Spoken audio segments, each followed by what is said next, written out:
Hola, me alegra que estés ahí. Espero te encuentres bien, yo lo estoy. Me pongo el distinguido tricornio y arrancamos. Dicho sea de paso, el sombrero fue fabricado en los talleres de un prestigioso teatro argentino, donde habitualmente se hacen escenografías y vestuarios. Con esta sexta entrega concluye el ciclo de capacitación directiva que he dado en denominar Alta Dirección y Ética Práctica. Si aprovechaste el programa, habrás comprobado que abordé asuntos esenciales de la dirección superior que habitualmente son excluidos de la educación formal y la capacitación corporativa. Para que puedas evaluar los resultados de tu participación en este ciclo, mencionaré a continuación una serie de temas que deberías dominar y estar en condiciones de aplicar en la vida real. Los ítems a los que me refiero son los siguientes: los conflictos de intereses, las decisiones condicionantes, la importancia de aprender a aprender, las definiciones y clasificaciones de alta dirección, los roles de liderazgo, la capacitación moral, actitud y aptitud moral, la presencia del bien y del mal en las actividades directivas, el impacto que tiene la dimensión ética del líder en su forma de dirigir, las definiciones y la clasificación de los diferentes tipos de líder, líder de élite o completo, líder ordinario o incompleto y líder antisocial o maligno, las diferencias entre los tipos de líder y los estilos de líder que se enseñan en el mundo corporativo, el impacto que tiene la dimensión espiritual del líder en su forma de dirigir, la herencia conductual, la naturaleza caída, la restauración de la naturaleza caída o dañada, las figuras de la santificación, la divinización, la teosis y la perfección humana.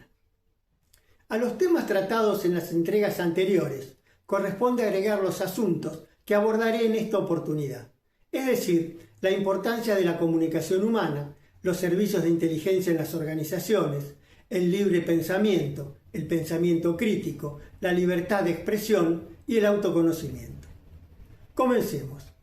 La comunicación es un recurso fundamental a la hora de liderar con eficiencia. La forma en que nos comunicamos impacta con fuerza en los diferentes roles que ejercemos, sea en lo personal y familiar como en lo social y profesional. Descubrimos la verdadera importancia de la comunicación humana cuando la vinculamos con los resultados concretos que de ella dependen en la vida real. Por ejemplo, las principales causas de las separaciones y los divorcios no son los grandes conflictos, ni las infidelidades, y ni siquiera las disputas económicas.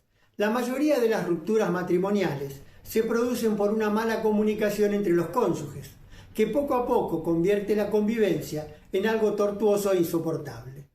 Con frecuencia ocurre que los esposos no entienden lo que la pareja les está tratando de comunicar, ni cómo éste interpreta lo que ellos le dicen. Lo cierto es que un gran número de familias seguirían unidas si hubieran logrado entablar una comunicación honesta y eficiente. La misma importancia adquiere la comunicación en los negocios, las profesiones, las carreras corporativas y las trayectorias políticas. ¿Alguna vez te preguntaste quiénes lideran, quiénes triunfan en los negocios, quiénes ascienden en las organizaciones, quiénes suben en las estructuras políticas o son elegidos mediante procesos electorales? Rara vez se impone el que tiene mayor solvencia técnica, posee más coeficiente intelectual o es más talentoso. Por lo general, progresa el que mejor comunica, el que crea una potente imagen de marca personal y desarrolla vínculos positivos con sus interlocutores.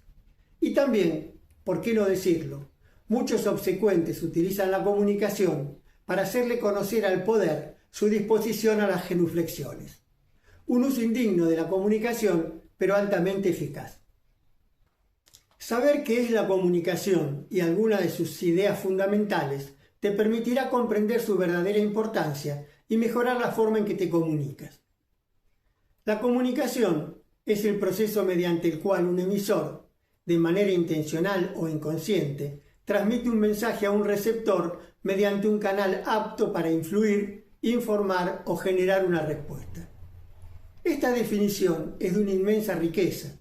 Nos muestra que toda comunicación requiere de dos partes, el emisor y el receptor. Nos enseña que las comunicaciones necesitan de un canal idóneo para circular, y nos alerta que se puede comunicar con intención o sin ella, es decir, que podemos estar comunicando sin saberlo. Distintos autores optaron por definiciones de naturaleza más general. Por ejemplo, toda acción o inacción conocida, sea voluntaria o involuntaria, produce una comunicación. Todo comportamiento humano, presenciado por otros, es comunicación, incluido el silencio o la inacción. También hay otras definiciones denominadas contemporáneas y que se diferencian de las anteriores por incluir en su contenido los vocablos significado y sentido. Entre las definiciones contemporáneas se encuentra la siguiente. Comunicar es crear significados y construir sentidos compartidos que orienten comportamientos, decisiones y vínculos. Los significados son las interpretaciones más literales o directas, producidas por las palabras, hechos o discursos. Los sentidos son las cargas simbólicas, emocionales, ideológicas o culturales que ese mensaje genera o refuerza. El significado apunta a lo que se comunica, mientras que el sentido responde a qué se quiere generar con lo que se comunica. Esas pocas líneas nos llevan a reflexionar sobre las diferencias existentes entre lo que se dice y lo que el otro interpreta, y entre lo que se quiere generar con el mensaje emitido y lo que efectivamente se produce en quien lo recibe. De modo que los efectos que producen las comunicaciones son determinantes a la hora de facilitar acuerdos y establecer relaciones humanas armónicas, o, por el contrario, causar desavenencias y generar vínculos conflictivos, sea en el trabajo, en la familia o en el plano social. Saber entender los mensajes que recibimos es tan importante como construir correctamente los mensajes que enviamos. No obstante, la mayoría de las personas priorizan el rol del emisor y descuidan la función del receptor, con los inconvenientes que esta desatención suele originar. En las relaciones interpersonales extendidas en el tiempo, se comunica primero con lo que se es como persona, después con lo que se hace y por último con lo que se dice. En síntesis, un líder bien formado sabe estructurar las comunicaciones que emite e interpretar las que recibe. Es eficiente manejando los significados, los sentidos, los canales y los contextos en que se desarrollan las comunicaciones. Aprende a comunicarte y tu desempeño como líder mejorará de manera significativa.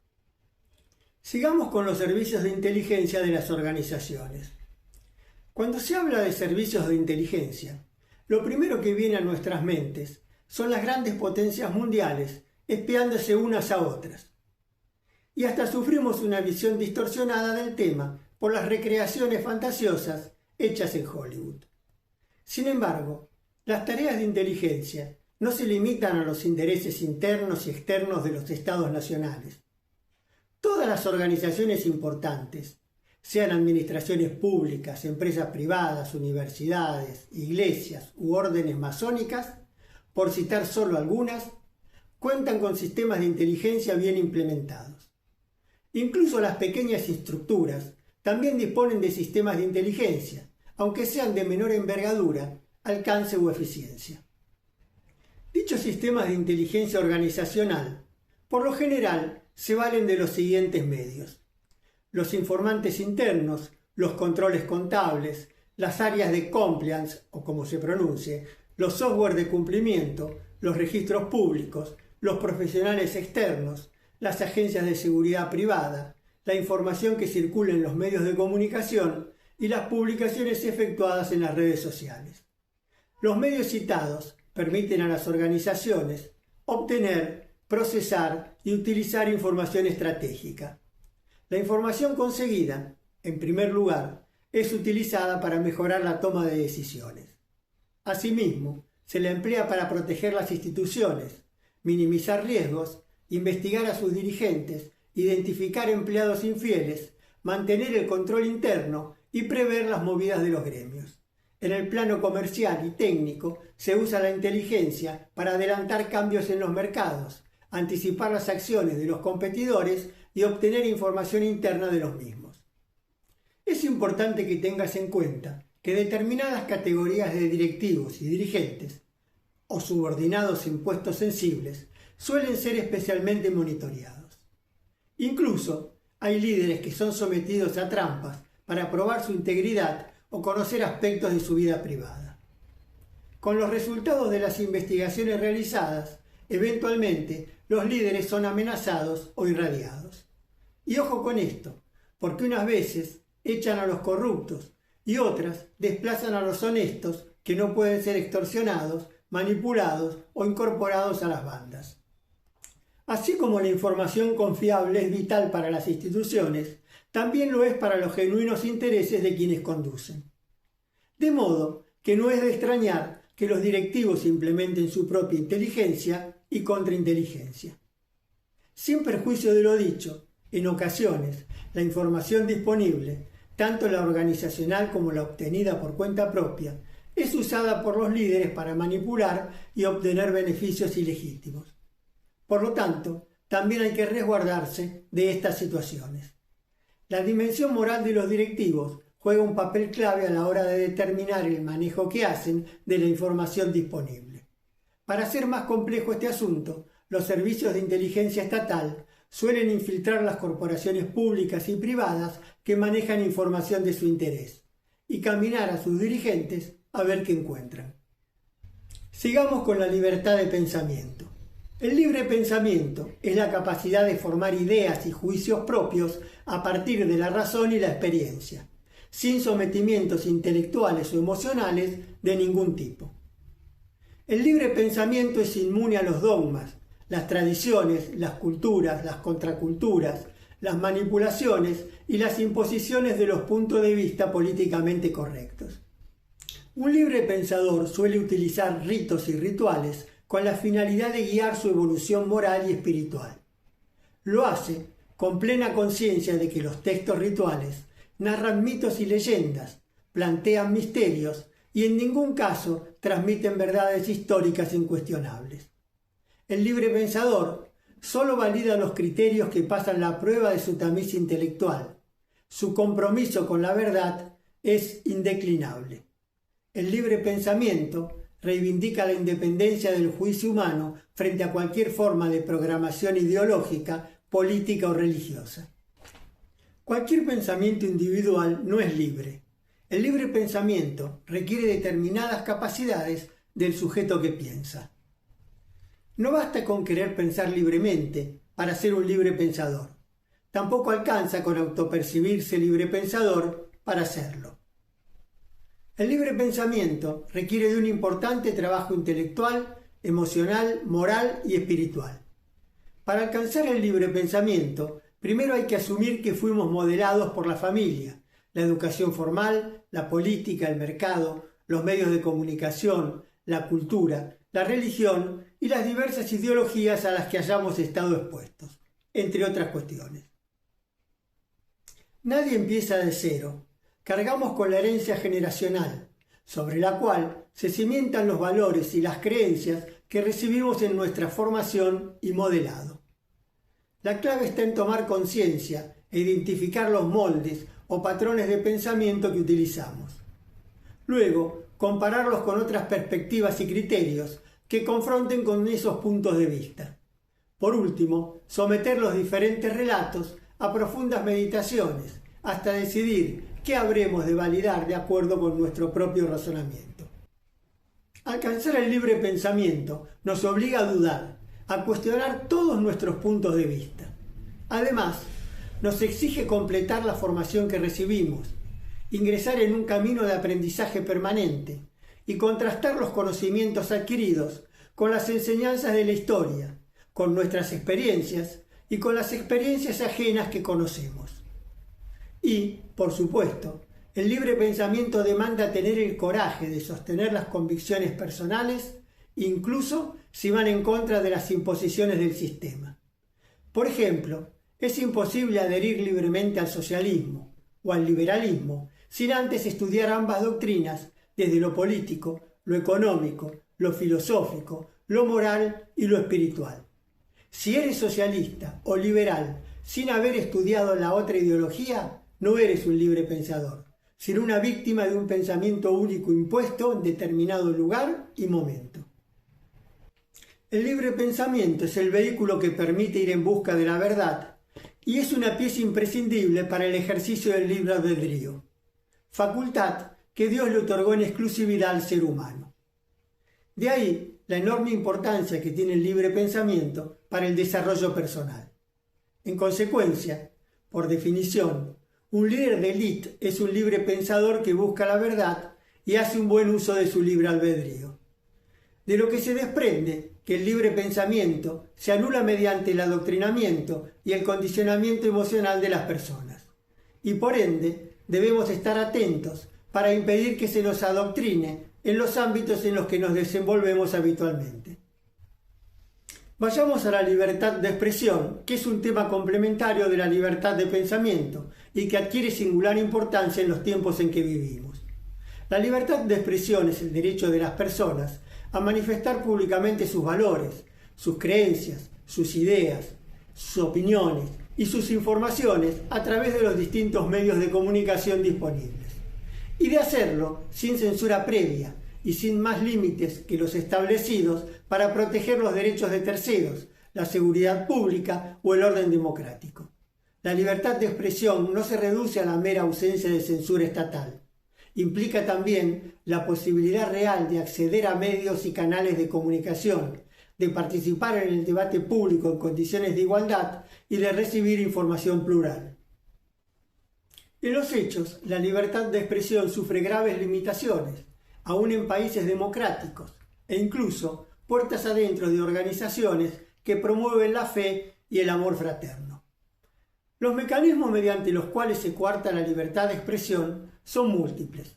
Los más comunes son la autocensura por miedo, estructuras con un verticalismo implacable, la imposibilidad de acceder a los medios masivos de comunicación, los costos de los juicios y las presiones económicas que ejercen los poderosos, las dificultades para viralizar contenidos, las prohibiciones, las sanciones encubiertas, los linchamientos que se producen en las redes, las cancelaciones sociales y las regulaciones excesivas que controlan las redes, entre otras formas de coartar o restringir el derecho a expresarse libremente.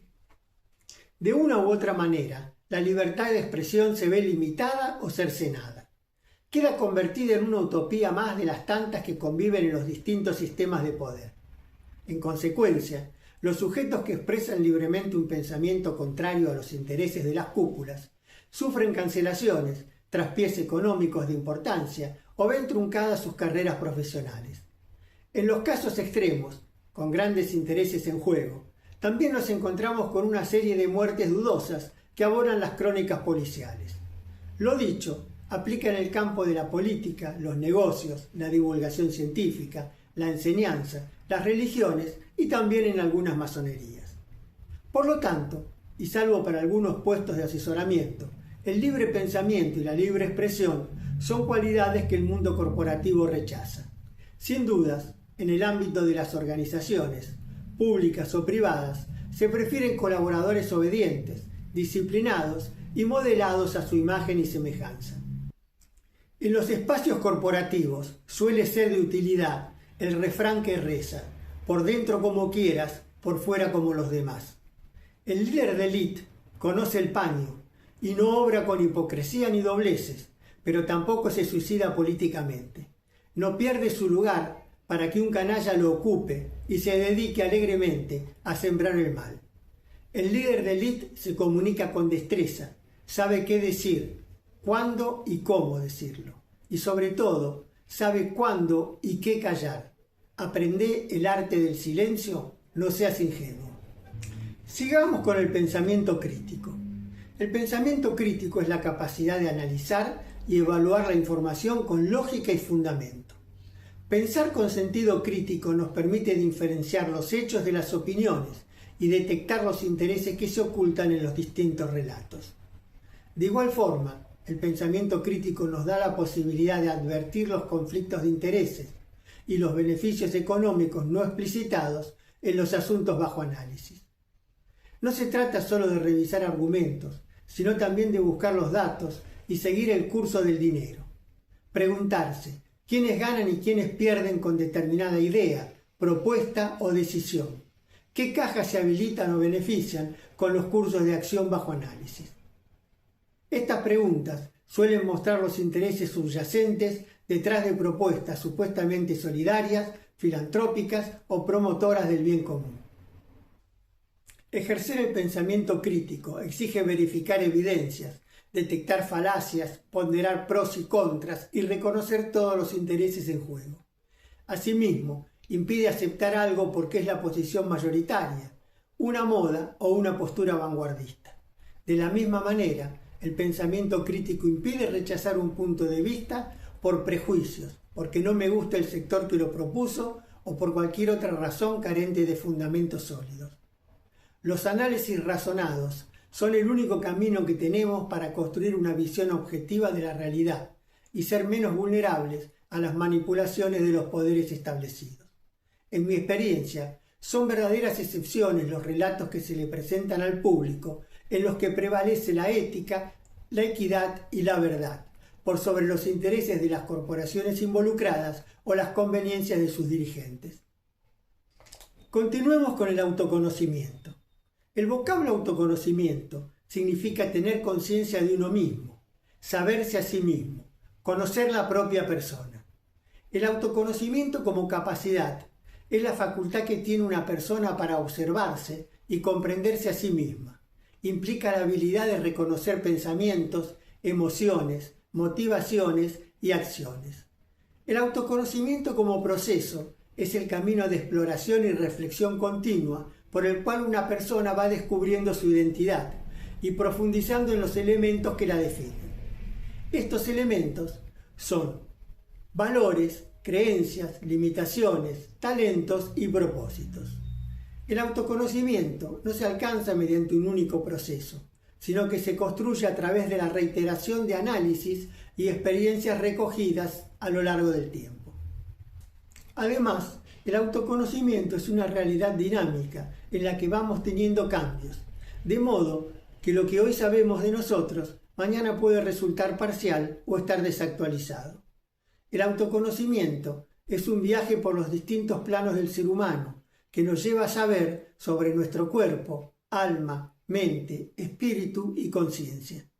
El autoconocimiento te demandará cuidadosas reflexiones, en especial sobre tu identidad profunda, quién sos más allá de roles y apariencias, tus valores, los principios que orientan y dan sentido a tus decisiones, tus creencias, las ideas que estructuran tu forma de ver el mundo, tus emociones, los sentimientos dominantes y la forma en que se expresan, tus fortalezas, las capacidades y talentos que te diferencian, tus limitaciones, las cuestiones que te frenan o condicionan, tus deseos y aspiraciones, lo que buscas realizar en la vida, tus miedos, lo que te inmoviliza o desvía del rumbo trazado, tus hábitos y conductas, los patrones repetitivos que te caracterizan, tu propósito vital, el sentido profundo que guía tu existencia. Hay un sinnúmero de herramientas destinadas a trabajar en el autoconocimiento y que te ayudarán a abordar los ítems precedentes. Te corresponde a vos seleccionar los recursos que te parezcan más apropiados para tu persona y aprender a emplearlos. En los tiempos que corren, la IA te prestará una inmensa ayuda al respecto. En mi caso particular, las 3 herramientas que más me sirvieron para indagar sobre mí mismo fueron la ventana de Johari, el Enneagrama y la programación neurolingüística o PNL. En el caso de esta última, también me resultó vital para guiar los procesos de cambio y mejora que siguen al autoconocimiento. Hay quienes dicen que la programación neurolingüística, bien aplicada, conduce a la excelencia personal. En la versión escrita del contenido de este video, subida al blog capacitaciondelideres.blogspot.com, encontrarás los vínculos para acceder a los posteos en los que traté las herramientas citadas. Hasta aquí te mostré que el autoconocimiento es el punto de partida en la formación de un líder de élite y también la puerta de acceso a un camino de santidad. Ahora te toca a vos autoconocerte, planificar las mejoras que tu persona requiera y ejecutarlas. Tené presente que esas labores nadie las puede realizar por vos, o te ocupas personalmente o quedan incumplidas. Mi humilde recomendación es que no te conformes con ser un sujeto interiormente vulgar. Decidí reservar la parte final de este ciclo de capacitación para dejarte una serie de reflexiones personales que, tal vez, te puedan ser de utilidad. No pretendo plantear reglas o verdades, solo deseo compartir con vos mi perspectiva respecto de algunos puntos esenciales de la alta dirección y sobre los cuales te invito a meditar. 1. Lograr un liderazgo de élite es un objetivo trascendente. Ser un líder de élite es lo que nos permite agregar valor significativo a lo que hacemos, sentirnos realizados con lo que somos y en paz con nuestra existencia. No encontré ninguna razón válida para que una persona renuncie a ser un líder de élite o completo y opte por ser un líder ordinario o incompleto, y menos aún para que elija ser un líder antisocial o dañino. 2. Hay que cuidar la totalidad de la persona. Hoy en día hay una coincidencia generalizada respecto de que vale la pena comer de manera saludable, entrenar el cuerpo y lucir bien. Sin embargo, es común que se desatienda el crecimiento interior. Poco o nada se habla de la necesidad de proteger y entrenar la mente, las emociones, el espíritu y la conciencia. El desarrollo de la interioridad exige un arduo trabajo que es pagado con creces mediante los frutos que producen. La vida hará que te topes con muchas cáscaras vacías, que no te sorprendan y sobre todo no seas una de ellas. 3. Atiende con esmero a tu familia. Dios asignó las primeras filas del teatro a los buenos padres de familia. No eres tropa, eres un general que conduce la organización más importante del mundo. Cuando sea necesario, asesorate. Escucha todas las voces que te hagan falta, pero jamás cedas la dirección de tu familia. Hazte cargo de las decisiones estratégicas y resuelve lo que corresponda. La calidad de la formación que les des a tus hijos quedará plasmada en su desarrollo y se verá reflejada en su vida adulta. Sé un padre presente. Lo que incumplas hoy difícilmente lo puedas compensar mañana. Si no puedes explicar tus logros con la verdad, cállate. No los eduques para el fracaso. Jamás les mientas y no los engañes ni manipules. No les falles. Hay infinidad de personajes públicos y notorios con grandes éxitos mundanos y que también se los conoce por las situaciones bizarras dadas en el seno de sus familias. Obviamente, no es mi intención exponer ni avergonzar a nadie. Informate y sabrás de qué te hablo. Asegúrate de que no te pase lo mismo. Ten en cuenta que la mayoría de las personas comprenden en la ancianidad que el cuidado y la educación de sus hijos fue la actividad más importante que tuvieron en sus vidas. Y a su vez, que los hijos son el principal legado que un hombre le puede dejar al universo. Entonces, obra en consecuencia desde joven. Beneficiarás a tus hijos y vos de viejo no te sentirás frustrado. 4. Desapégate. El dinero es muy importante, sin duda, pero no deja de ser un medio. Cuando se lo pone en el centro de la escena, las malas decisiones se amontonan. Vive sin apego a lo material y tendrás una enorme libertad. 5. No es amigo el que quiere, sino el que puede. La amistad requiere una dimensión ética poco frecuente. A menudo las relaciones están dominadas por una comunidad de intereses, cuando no por intereses mezquinos solapados. Confía solo en lo imprescindible. 6. Cuídate de los traidores. No seas ingenuo, prevé las traiciones. Los traidores están a la vuelta de la esquina, o a tiro de una orden cuyo origen tal vez jamás llegues a conocer. 7. Evita ser una víctima de falsas denuncias. Si estás en un país en los que derribaron la igualdad ante la ley, debes tener especiales cuidados para no ser una víctima de falsas denuncias. Me refiero, en concreto, a los estados con legislaciones y tribunales que reconocen absurdos privilegios de género y ponen a los hombres en una enorme desventaja por su condición de varones. Sé consciente que una falsa denuncia por abuso o acoso sexual puede terminar con tu carrera y en los casos más graves dar con tus huesos en la cárcel. Ni hablar de los daños que genera una falsa denuncia por violencia de género o abuso sexual en el ámbito familiar. Revisá la jurisprudencia de los tribunales penales y de familia de los países occidentales que han caído bajo las garras del socialismo del siglo XXI y entenderás mejor mis advertencias. También son frecuentes las falsas denuncias por acoso laboral o mobbing, de las que en general son víctimas los propietarios y los jefes varones blancos y heterosexuales. Muchas veces las falsas denuncias por acoso sexual y acoso laboral van de la mano. En consecuencia, evita situaciones que puedan favorecer imputaciones mendaces en tu contra. Que la prudencia guíe tus pasos en todos los ámbitos en los que te desenvuelvas. Más allá de las precauciones que te recomiendo tomar, está la obviedad de que tu conducta debe ser irreprochable con todas las personas, sean hombres o mujeres. 8. Cumple con tu deber. Honra tus obligaciones. Haz lo que tengas que hacer y siempre hazlo con educación. Como enseñó San José María en su maravilloso libro Camino. Si hay que usar la masa de hierro, se usa, pero revestida de terciopelo. 9. Asume una identidad personal genuina y preservate del brillo organizacional. Tu verdadera identidad surge de la dimensión humana que poseas. Eres lo que vales como persona y lo que vales como persona es lo que eres. Todo lo demás son accesorios prescindibles. En consecuencia, cometerás un gran error si construyes una falsa identidad en base a cargos, funciones, grados, títulos, lujos, viajes o bienes. Nada de eso define a un ser humano y por ende tampoco te definirá vos. Tu valía es la misma cuando estás arriba que cuando estás abajo. Valés por lo que sos como ser humano.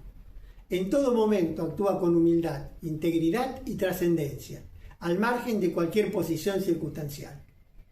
Con el tiempo he aprendido que las organizaciones, de cualquier índole que sean, incluso las de uno mismo, tienen sus propios intereses. Y esos intereses particulares en algún punto colisionan con lo que es beneficioso para las personas que las conducen y sus familias. Antepone tu núcleo familiar y tu persona a las luces del poder. Que tu ego no te traicione. 10. Teje una red auxiliar de relaciones estratégicas. Un networking robusto es un gran capital. Los contactos que te provea tu actividad profesional cotidiana son muy valiosos, pero en ocasiones adversas son insuficientes o se desvanecen. No te limites a ellos. Establece relaciones independientes de tu ámbito profesional primario y asegúrate de fortalecerlas con total discreción. Tener más de una red de contactos es un gran reaseguro. Si hablamos de reaseguros, es momento de señalar que saber relacionarse con el dinero es uno de los más importantes. Aprende cómo se gana la plata en tu métier, cómo se invierte el dinero, cómo se asigna su uso y fundamentalmente aprende a disfrutarlo en cosas que te sumen a vos y a tu familia.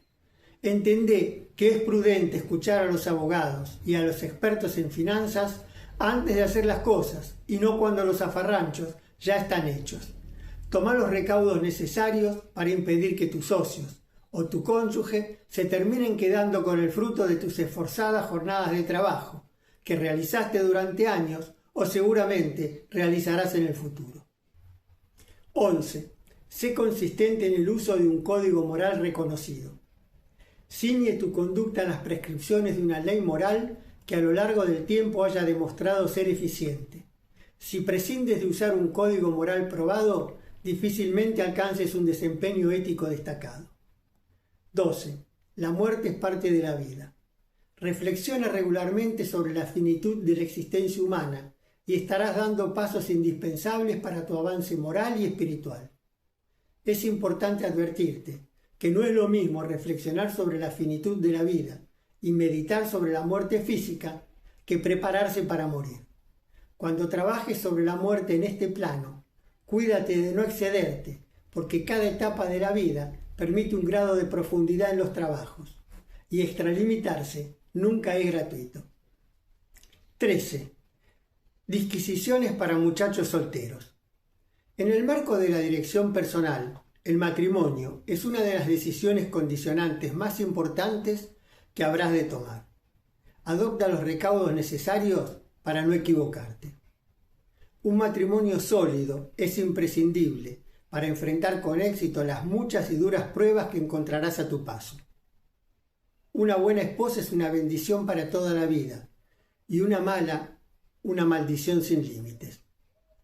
Si pones a tu lado a la mujer equivocada, hará añicos tu paz mental, consumirá tu energía y te colocará en un estado de vulnerabilidad capaz de atraer innumerables desgracias, tanto de índole física y emocional como económica. Te recuerdo un pasaje de la Biblia. Mejor es vivir en un rincón del terrado que con mujer rencillosa en casa espaciosa. Proverbios 21:19. Una buena esposa es formada por una buena familia, y solo si la mujer lo permite. Capacitar esposas no es tarea de novios, y mucho menos de maridos. Si ves que la joven con la que estás no reúne las condiciones de una buena compañera de ruta, despídela sin más. Busca otra novia sin titubear. Huye de las mujeres con hijos. No compres problemas ajenos ni asumas responsabilidades que no te pertenecen y difícilmente terminan bien. Soportar los vínculos con un ex no tiene comparación y el rol de padrastro suele generar situaciones irremontables. Aléjate de las mujeres apuradas o necesitadas, que solo te ven como una tabla de salvación. Escapa igualmente de las mujeres fiesteras, promiscuas, administradoras de su capital sexual, empoderadas sexuales o como quieran llamarse. Tener la certeza de que rara vez cambian y que no ven en vos algo especial. Simplemente se modificaron sus circunstancias personales y en la actualidad les sirve hacerse de un marido. No seas ese hombre. Mantente lejos de las mujeres que creen que su biología las hace merecedoras de privilegios o que comulguen con las locuras de la ideología de género. Salí de ahí maravilla. Jamás formes pareja con una mujer que adhiera al socialismo del siglo XXI, también llamado progresismo, wokismo o marxismo cultural, entre otras denominaciones. No encuentro palabras para describir la insensatez de un hombre que le da a sus hijos una madre que él mismo no hubiera querido para sí. 14. Para directivos de fe. Si crees en Dios, lo que sigue es para vos.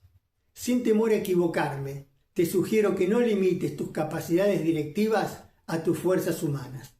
Recuerda que el rezo y la oración diaria son armas poderosas, no las descuides. Tenés siempre presente que la capacidad moral y el desarrollo espiritual son esenciales a la hora de construir un directivo de fuste. El vínculo de un líder con Dios marca la impronta de su liderazgo y determina la trascendencia de los resultados que obtiene. Las sociedades y las personas han corrido a Dios de la vida cotidiana debido al brutal ataque cultural que sufre Occidente. Y muchos creyentes se han alejado de Dios por la traición, la tibieza y la perversión de muchas de las iglesias, cuyos comportamientos, francamente, dan vergüenza ajena. Si encuentras un ámbito religioso digno que consideres de utilidad para tu crecimiento espiritual, aprovéchalo. Vale más que el oro en polvo. Por suerte, Dios sigue ahí, donde siempre, esperando que respondas a su llamado. El trato con el Supremo es una relación personalísima, que no requiere de nadie más que Él y vos. Trabaja el vínculo, háblale y percibirás sus respuestas. No te vas a arrepentir. 15. Apunta alto y examínate diariamente. Creo importante que en la intimidad te respondas las 3 preguntas que siguen. ¿Por qué privarte de intentar ser santo? ¿Por qué conformarte con menos? ¿Por qué reducir tu existencia a las cosas mundanas? La vida es maravillosa y merece ser vivida en toda su profundidad. Obra para ser santo en medio del mundo. Confróntate, examina tu conducta día tras día y corrígete. Con la ayuda de Dios lo conseguirás. 16. Enseñanza masónica. Como masón de fe, me permito sugerirte: labra tu piedra bruta. Construí en vos un templo interior que sea digno de albergar el espíritu del incomprensible, verdadero y viviente Dios Altísimo, el eterno gobernador del universo. Diviniza tu ser, únete al Creador en esta vida y por toda la eternidad. Así, amados hijos, queridos hermanos y estimados participantes todos, llegamos al final de este ciclo de capacitación directiva. Deseo haberles sido de utilidad. Hasta cualquier otro momento. Chao.